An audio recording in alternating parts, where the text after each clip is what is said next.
Bismillahirrahmanirrahim.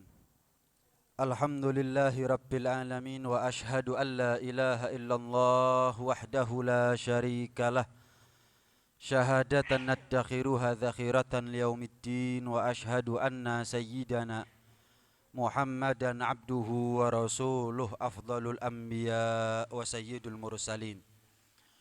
Allahumma salli wa sallim wa barik wa karrim wa majid wa azim على سيدنا وحبيبنا وشفيعنا وقرة أعيننا ومولانا محمد وعلى آله وصحبه أجمعين ولا حول ولا قوة إلا بالله العلي العظيم أما بعد. السلام عليكم ورحمة الله وبركاته.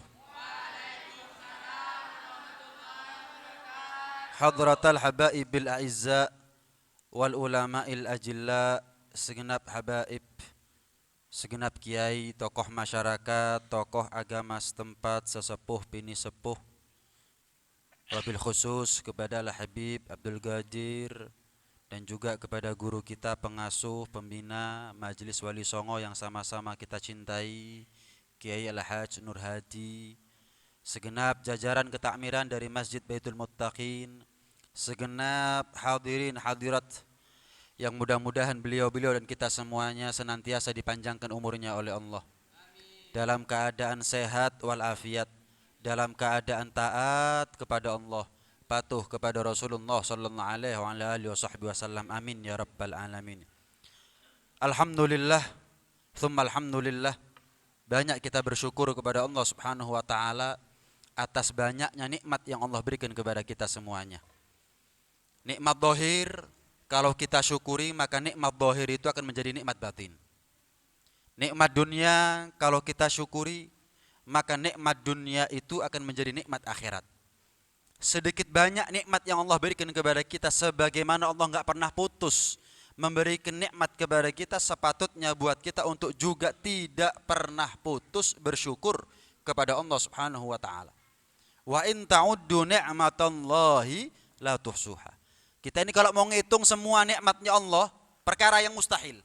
Habis umurnya kita, belum habis nikmat Allah kita hitung. Karena begitu banyaknya nikmat yang Allah berikan kepada kita. Nikmat setelah nikmat iman dan Islam. Nikmat setelah nikmat menjadi bagian besar dari kemuliaan umat Nabi Muhammad sallallahu alaihi wasallam. Maka nikmat yang luar biasa, nikmat yang mahal yang Allah berikan kepada kita adalah nikmat panjang umur. Walaupun sedetik wajib kita syukuri. Walaupun semenit sejam wajib kita syukuri. Tapi panjang umur itu adalah nikmat di atas nikmat. Ketika kita dikasih panjang umur, ketemu dengan bulan-bulan ini dimuliakan oleh Allah Subhanahu wa taala. Berapa banyak orang yang kita kenal Rajab tahun lalu Rajab terakhir buat mereka. Sya'ban tahun lalu Sya'ban terakhir buat mereka. Ramadan tahun lalu Ramadan terakhir buat mereka. Mungkin ada di antara mereka orang tua kita, anak kita, mertua kita, menantu kita dan seterusnya. Alhamdulillah. Kita minta panjang umur, dikasih ketemu dengan Rajab. Kita minta panjang umur, dikasih ketemu dengan bulan Sya'ban. Mudah-mudahan kita minta panjang umur wa balighna Ramadan, Allah masih sudi dan rela untuk memanjangkan usia kita sampai ketemu dengan bulan Ramadan besok. Amin ya rabbal alamin. Nikmat wajib kita syukuri. Kalau nikmat di atas nikmat, yaitu panjang umur ketemu dengan bulan-bulan yang mulia, maka syukurnya harus ditambah. Syukurnya harus ditambah. Nikmat kalau kita syukuri, maka nikmat itu manfaatnya akan abadi. Awet. Nikmat kalau kita syukuri bukan hanya di dunia manfaat, tapi nikmat tersebut akan manfaat buat kita juga nanti di akhirat lebih-lebih. Panjang umur kalau kita syukuri, awet. Dan panjang umur itu akan menjadi saksi akan kebaikan dia nanti ada di akhirat. Ramadan mulia. Rajab mulia, Dzulqa'dah, Dzulhijjah juga mulia. Tapi ketahuilah, bulan Sya'ban juga enggak kalah mulia. Dzaka syahrun yaghfulun nasu anhu baina Rajab wa Ramadan. Ketika Rasulullah sallallahu alaihi wasallam pernah ditanya, "Ya Rasulullah, tidak pernah kami ini menyaksikan Anda banyak puasa sebagaimana Anda puasa sunnah ada di bulan Sya'ban. Kenapa ya Rasulullah? Bulan Sya'ban ini adalah bulan di mana manusia banyak melupakan akan kemuliaannya. Karena memang bulan Sya'ban jatuh di antara bulan Rajab dan Ramadan. Kecepit, Rajab mulia, Ramadan mulia. Seolah-olah yang Sya'ban ini nggak mulia. Maka Rasulullah SAW memuasai itu bulan Sya'ban. Bahkan dalam satu riwayat bal yasumahu kullah. Kadang-kadang sebulan penuh itu Rasulullah SAW puasa di bulan Sya'ban untuk menjadi peringatan buat kita semuanya bahwa bulan Sya'ban ini nggak kalah mulia dengan bulan Rajab dan bulan Ramadan. Bahkan Rasulullah SAW pernah mengatakan fadlu Sya'ban ala sairi syuhur kafadli ala sairil anbiya. Kemuliaan bulan Sya'ban dibandingkan dengan bulan-bulan yang lain seperti kemuliaanku dibandingkan dengan nabi-nabi yang lain. Wa Sya'ban syahri, bulan Sya'ban ini bulanku, kata Nabi SAW. Sehingga banyak Allah takdir, Allah pilih bulan Sya'ban ini menjadi bulan mukjizat buat Nabi SAW. Di antaranya adalah peristiwa insyigagul qamar, terbelahnya bulan menjadi dua. Terjadi di bulan Sya'ban. Ketika Nabi Musa membelah laut, Rasulullah membelah bulan. Ketika Nabi Musa membelah laut butuh dengan alat bantu yang namanya tongkat, Rasulullah membelah bulan tangan kosong. Hadirin, shollu ala Nabi Muhammad. Ketika Nabi Musa membelah laut dengan tongkat harus dipukul, maka Rasulullah membelah bulan tangan kosong, cukup dengan isyarat terbelah itu bulan jadi dua. Ketika Nabi Musa membelah laut, yang menyaksikan hanya Nabi Musa dan pengikutnya, Fir'aun dan pengikutnya. Adapun mereka yang tidak ada di saat itu, maka tidak menyaksikannya. Tapi ketika peristiwa terbelahnya bulan menjadi dua, siapapun yang menyaksikan bulan satu menyaksikan hal yang sama. Bukan hanya penduduk Mekah atau Madinah saja yang menyaksikan. Bukan hanya Rasulullah saja, bukan hanya sahabat saja, bukan hanya para orang-orang kafir Quraisy yang menyaksikan Abu Jahal, Abu Lahab. Enggak. Siapapun yang menyaksikan peristiwa terbelahnya bulan menjadi dua, semuanya menyaksikan peristiwa daripada terbelahnya bulan menjadi dua. Selain itu ada di bulan Sya'ban, Allah ijabah permintaan Rasulullah SAW. Perpindahan kiblat dari Baitul Maqdis ke Ka'bah Al-Musyarrafah. Selama 17 bulan, lewat 3 hari, setahun lebih 5 bulan lamanya. Rasulullah setiap hari nggak pernah kosong untuk minta kepada Allah, ya Allah pindah kiblat, jangan ngarah ke arah Baitul Maqdis, tapi ngarah ke arah Ka'bah Al-Musyarrafah. Bukan Rasulullah tuh minta pindah kiblat karena Rasulullah nggak terima, nggak seneng, nggak ridho, nggak. Apapun yang diputuskan oleh Allah, Rasulullah pasti ridho, pasti terima, pasti legowo. Terus kenapa Rasulullah minta? Demi keselamatan umatnya. Nggak ada ambisi terbesar, obsesi terbesar, keinginan terbesar Rasulullah kecuali keselamatan umatnya. Diceritakan ketika kiblat mengarah ke Baitul Maqdis, banyak orang-orang Yahudi saat itu yang mengejek atau mencemooh syariat Rasulullah SAW. Mereka mengatakan, apa perlunya nih Muhammad? Apa perlunya? Katanya syariatnya sempurna. Agama yang dibawa agama yang sempurna, tapi kiblatnya kok niru-niru.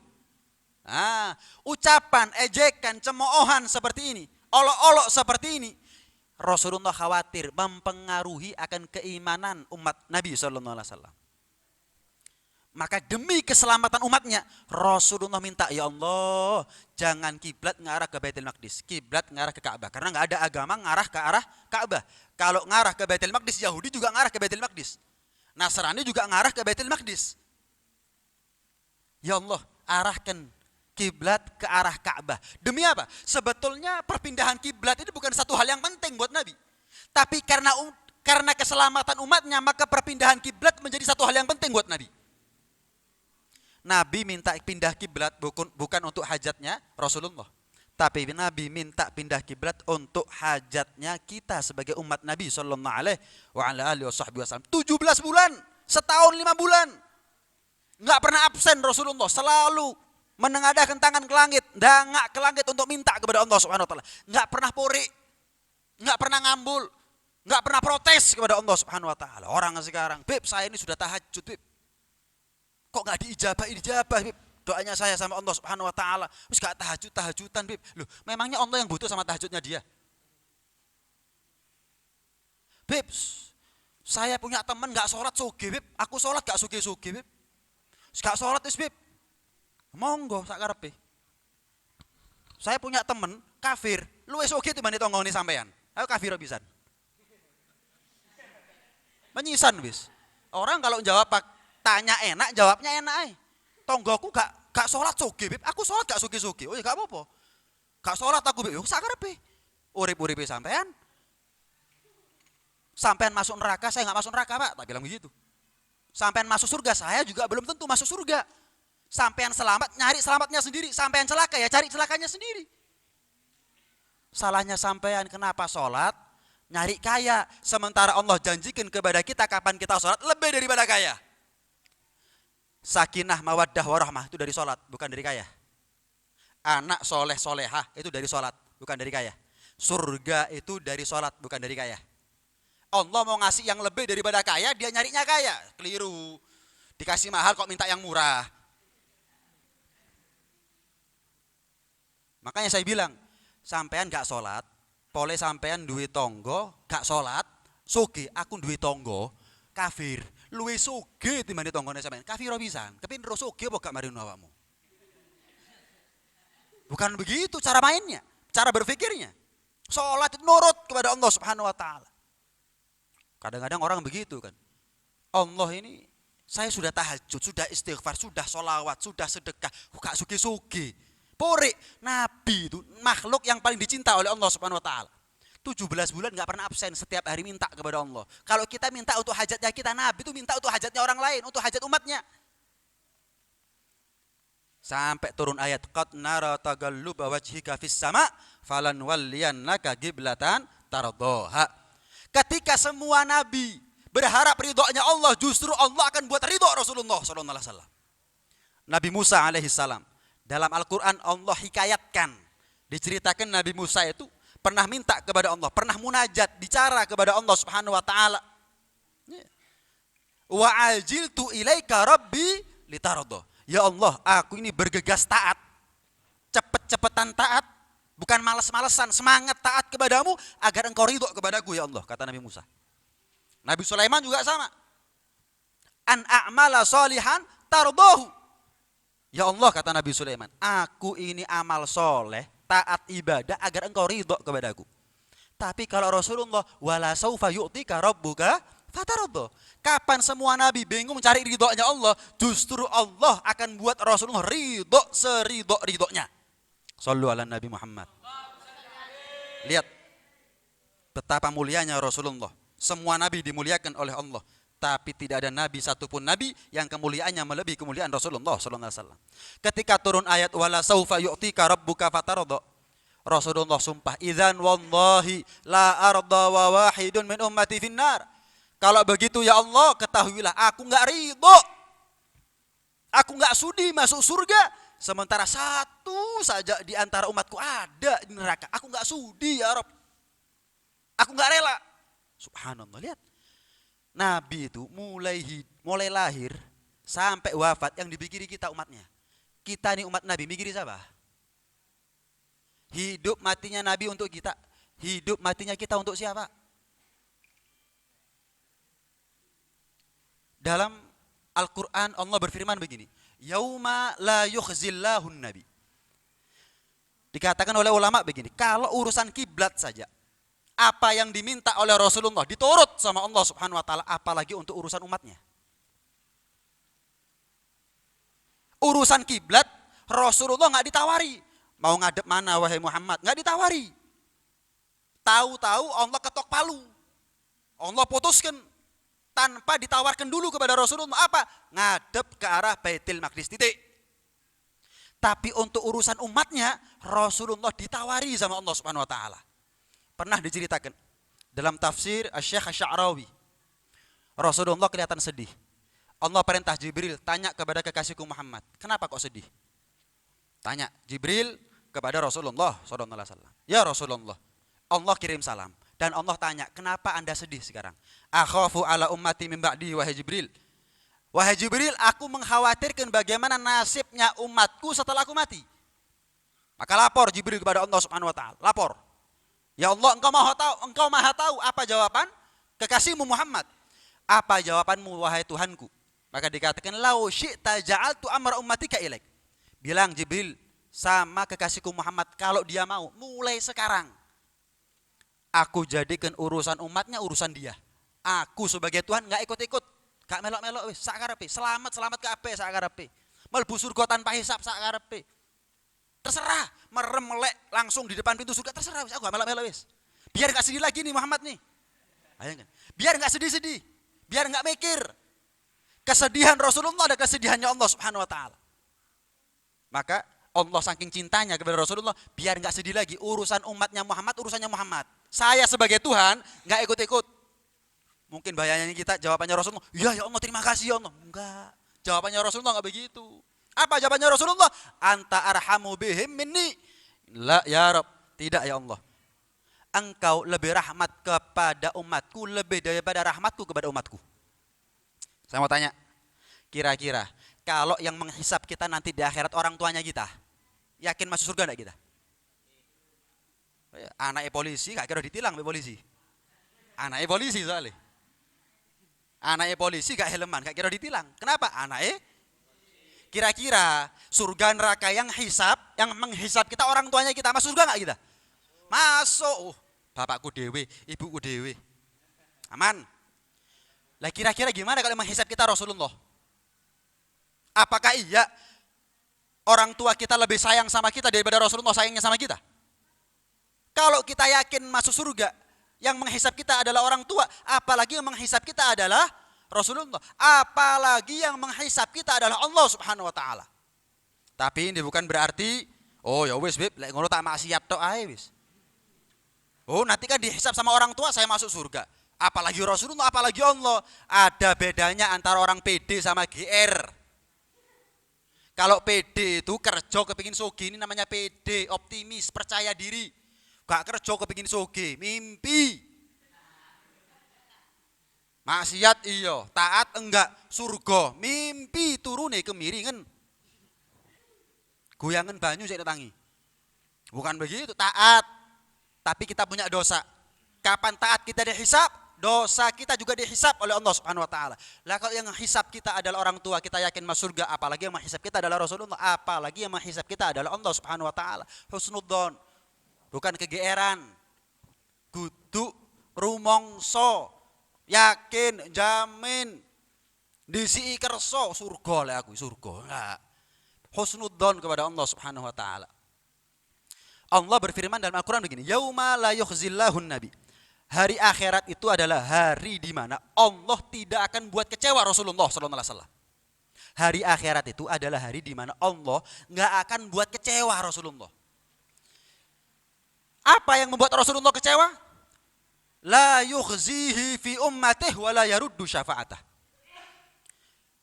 Allah tidak akan membuat kecewa Rasulullah dalam urusan umatnya, dan Allah tidak akan pernah menolak permintaan syafaatnya Rasulullah untuk umatnya. Pernah diceritakan. Ketika semua nabi sudah duduk di atas mimbarnya mereka siap masuk surga. Tapi mimbar itu enggak gerak-gerak. Semua nabi sudah siap masuk surga, tapi mimbar itu enggak gerak-gerak. Akhirnya tola, ternyata mimbar yang paling depan lagi kosong. Nabinya enggak ada. Nabi siapa kira-kira? Nabi Muhammad sallallahu alaihi wasallam. Sedang apa nih Rasulullah? Udah waktunya masuk surga tapi kok kursinya kosong. Nabi Muhammad sedang sibuk menyelamatkan umatnya. Makanya orang-orang soleh itu salah satu motivasi semangat mereka, kenapa kok mereka mau taat di atas dunia? Saya nggak mau untuk bikin repot Nabi nanti di akhirat. Cukup di dunia saya bikin repot Nabi, di akhirat saya nggak mau bikin repot Nabi. Ini masjid dibangun, apa perang dulu? Tapi Masjid Nabawi dibangun, perang dulu. Khotib Jumat bawa tongkat, Nabi bawa tombak, kadang bawa pedang. Kenapa? Enggak Jumatan kecuali mereka siap mati. Perang temenan. Ada di sini yang sholat taruhannya nyawa. taruhannya leher. Istri resiko janda, anak resiko yatim, ada? Sholat, nggak ada. Nabi dan sahabat kapan sholat, resikonya nyawa. Cukup kata para orang-orang soleh, di dunia saya bikin repot Nabi. Kita ini enak tok, Nabi yang nggak enak tok. Gara-gara Nabi nggak enak, nanggung bebannya kita ini enak tok. Di akhirat saya nggak mau Nabi repot untuk kedua kalinya gara-gara saya. Makanya saya taat, beramal soleh, ibadah banyak untuk bantu Nabi bagi-bagi syafaat. Wis, sampai ketika Rasulullah SAW sedang sibuk untuk memberikan syafaat kepada umatnya, maka para nabi itu dikasih ruang khusus oleh Allah Subhanahu Wa Taala. Ruang tunggu, tapi ruang tunggu yang khusus, VIP. Kasih ruang tunggu. Nabi Adam itu heran, penasaran. Dilihat ke bawah. Oh, ada di antara anak cucunya Nabi Adam yang masuk surga. Ada di antara mereka yang masuk neraka. Dibiarkan sama Nabi Adam. Ada di antara mereka umatnya Idris, umatnya Hud, umatnya Soleh, Ibrahim, Musa, Isa. Ada yang masuk neraka, dibiarkan. Tapi satu saja di antara umat Rasulullah ada yang diseret oleh malaikat masuk neraka. Langsung respon Nabi Adam panggil Rasulullah SAW. Ketika dipanggil Rasulullah SAW, ada apa wahai kakekku Adam? Tadi umatku, tadi umatnya Hud, Idris, Soleh, Ibrahim, Musa, Isa, mereka nggak punya hak untuk menolong syafaat, memberikan syafaat kepada umatmu. Tapi ini umatmu wahai Muhammad, tolong dia. Dikejar oleh Rasulullah SAW. Satu malaikat itu dikejar oleh Rasulullah. Dikatakan gifu malaikat Allah. Malaikat-malaikatnya Allah, hamba-hamba Allah. Berhenti sebentar, ini umatku. Aku punya hak untuk menolong dia. Maka kata malaikat, nahdu qaumun la ya'sunallaha ma amarahum wa yaf'aluna ma yu'marun. Ya Rasulullah, tanpa mengurangi hormat saya kepada Anda, saya ini adalah malaikat, makhluk yang kapan diciptakan taat selamanya, enggak pernah maksiat. Kalau enggak ada perintah dari Allah, saya enggak berani. Akhirnya lari Rasulullah kepada Allah. Ya Allah, wala saufa yu'tika rabbuka fatarda. Engkau janji ya Allah, Engkau akan buat aku ridho seridho-ridhonya, dan Engkau maha tahu apa yang paling bisa buat aku ridho ya Rasulullah. Ya Allah, yaitu tidak ada satu pun di antara umatnya beliau masuk neraka. Ya Allah, satu umatku diseret malaikatmu masuk neraka, aku nggak ridho. Apa kata Allah? Malaikat, kalau sudah yang nyuruh kekasihku Muhammad nurut. Mana itu umat Muhammad tuh? Bawa sini, ayo ditimbang lagi, timbang, dihisap. Memang timbangan yang sebelah kiri lebih banyak, lebih berat daripada timbangan yang sebelah kanan. Maka kata Allah, tuh Muhammad, memang dia pantas masuk neraka. Amalnya nggak ada, maksiatnya banyak, nggak pernah ingat, lupanya banyak, pahalanya nggak ada, dosanya banyak, pantas masuk neraka. Apa jawab Rasulullah? Ya Allah, bukankah untuk umatku yang seperti ini berlaku syafaatku? Bukankah untuk orang yang seperti ini berlaku syafaatku? Maka Allah kasih izin kepada Rasulullah kasih syafaat. Dari balik bajunya Rasulullah mengeluarkan satu benda yang enggak lebih besar daripada kuku, enggak lebih ringan daripada kuku. Anggap kuku, ditaruh timbangan amal sebelah kanan, anjlok timbangan sebelah kanan itu. Wabot, padahal barang cilik. Barangnya kecil enteng, tapi kalau dilihat kecil, kalau dilihat enteng, tapi kalau ditaruh anjlok. Gunung dosa semburat semuanya itu, kocar-kacir. Karena anjlok. Heran. Umat Nabi ini heran. Anda ini siapa? Ketika keluarga saya nggak nyari saya, istri saya nggak nyari saya, anak saya nggak nyari saya, orang tua saya nggak nyari saya, Anda siapa? Saya nggak pernah hidup sama Anda. Saya nggak kenal siapa Anda. Tapi Anda kok peduli sama saya?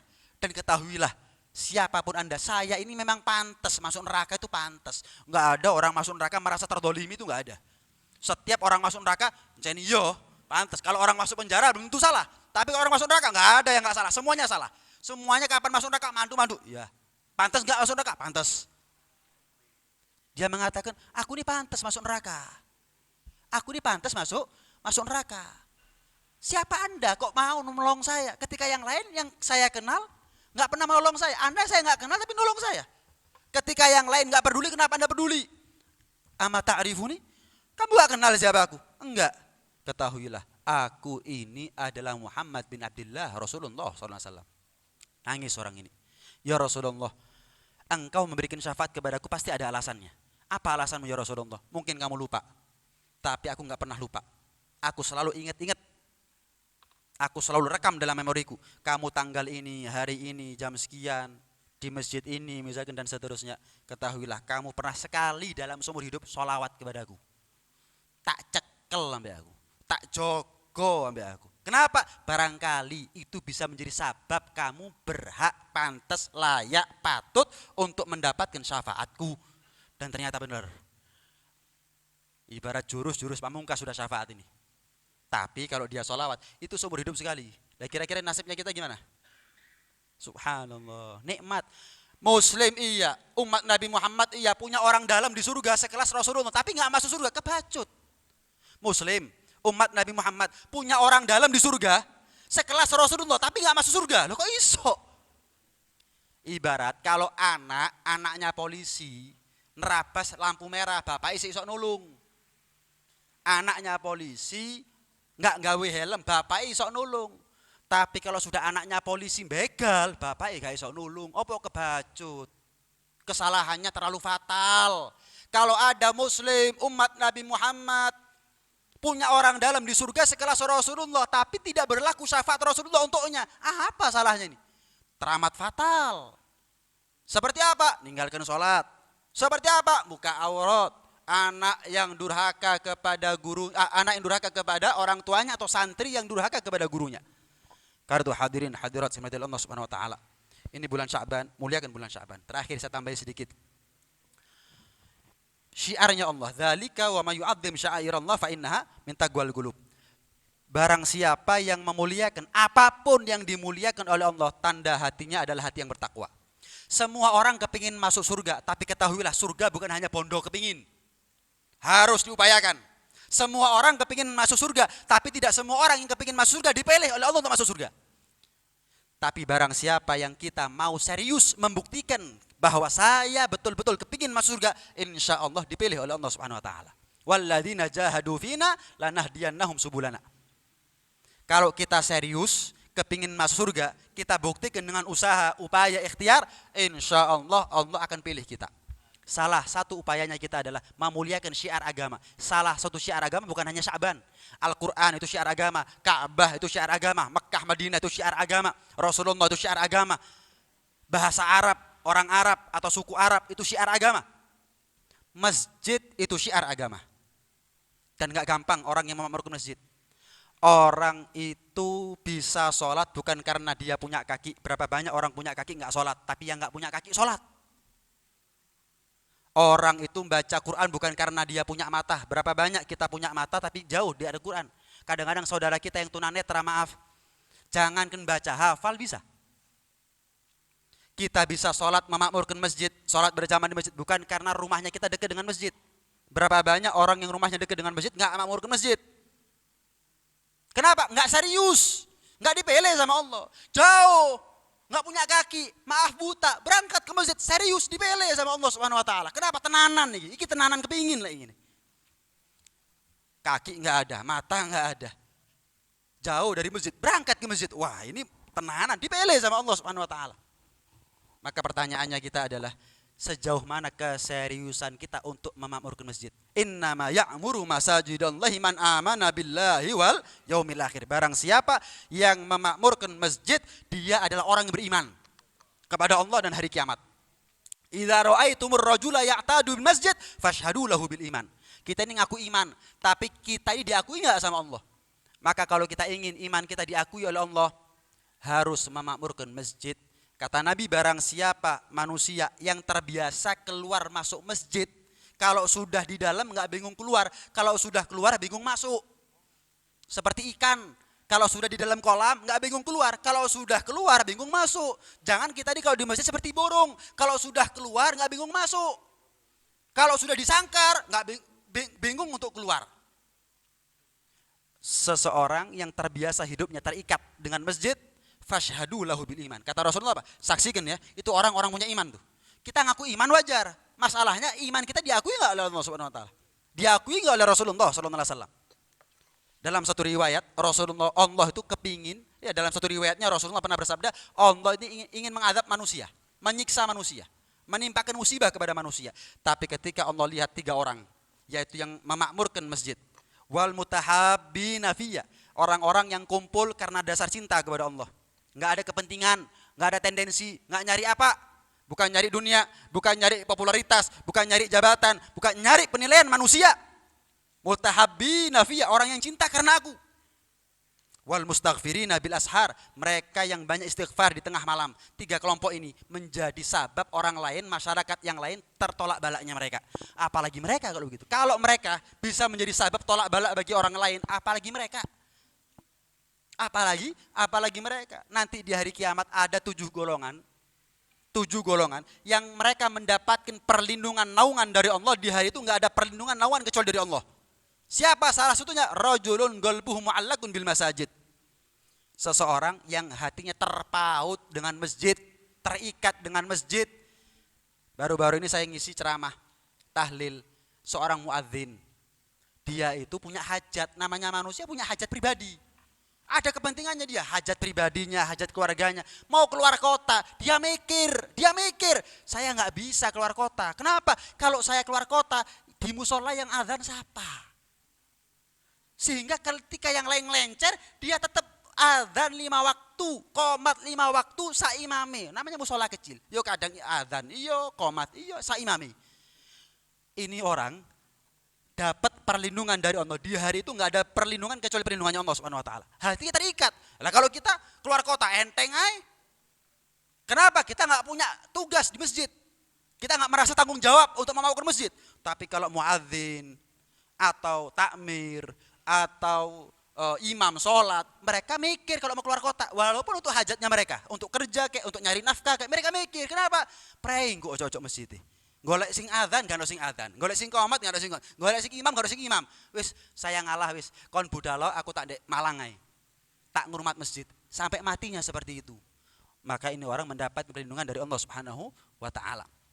Terakhir, iya, satu hadis Rasulullah SAW beliau mengatakan man atal masjida kana zairon lillah. Barang siapa yang masuk masjid berarti dia sedang menjadi tamunya Allah.